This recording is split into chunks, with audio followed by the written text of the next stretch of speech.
ऊस शेतीला अडचण देणारे एक गवत आलेलं आहे. ते म्हणजे हे तोंडल्याचा वेल. हे रान तोंडल्याचा प्रकार आहे. हा वेल आपल्या शेतामध्ये ऊसाच्या आला म्हणजे मोठे नुकसान करतो. आणि हा जो वेल आहे तो बऱ्याच अंतरापर्यंत, आता चांगलं 10-20 फुटापर्यंत असा इकडे तिकडे जातो. तर हा ऊसाला आवळून ठेवतो आणि त्याची ग्रोथसुद्धा थांबवतो. तसाच ऊस जळूसुद्धा शकतो.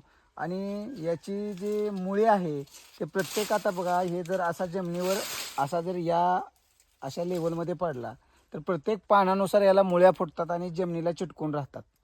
त्यामुळं याची वाढ मोठ्या झपाट्याने होते. आता याचा प्रसार कसा होतो, तर आपल्या शेतामध्ये जे काही कोले असतात ते कोले याचे जे काही तोंडले असतात, पक्व तोंडले खातात व त्याची विष्ठा इतरत्र टाकतात. त्यामुळे त्या ठिकाणी पुंजक्याच्या स्वरूपात हे वेल येतात.